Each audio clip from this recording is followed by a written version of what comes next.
speculation has been raised on the reasons for NATO's intervention in Libya. And as RT's Laura Emmett reports, the organisation may have been trying to prevent Gaddafi from burying the American buck.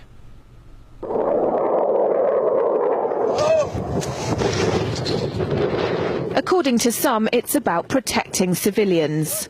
We must not tolerate this regime using military force against its own people. Others say it's about oil. The only reason they're interested with Libya is about the oil. You'd think we'd be in Iraq if the major export there was broccoli.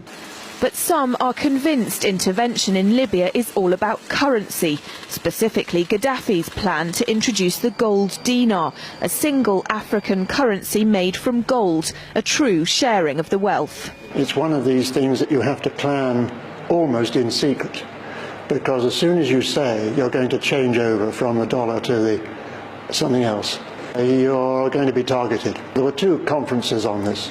One in '96 and another one in the year 2000, called the World Mataba Conference, organised by Gaddafi. And everybody was interested. I think most countries in Africa were keen. Gaddafi didn't give up. In the months leading up to the military intervention, he called on African and Muslim nations to join together to create this new currency that would rival the dollar and euro. They would sell oil and other resources around the world only for gold dinars. It's an idea that would shift the economic balance of the world. Countries' wealth would depend on how much gold they have, not how many dollars they trade. And Libya has 144 tons of gold.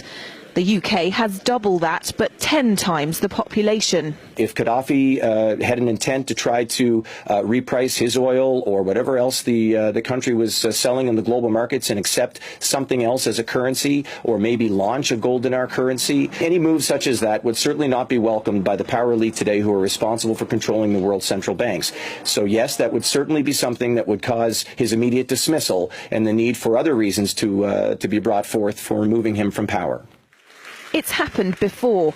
In 2000, Saddam Hussein announced Iraqi oil would be traded in euros, not dollars. Sanctions and an invasion followed. Some say because the Americans were desperate to prevent OPEC from transferring oil trading in all its member countries to the euro. The UK's gold is kept here in a secure vault somewhere in the depths of the Bank of England.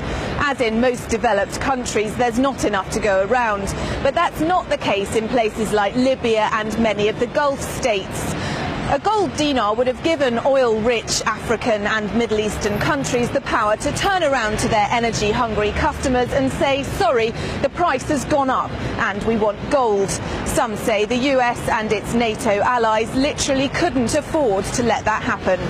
Laura Emmett, RT, London.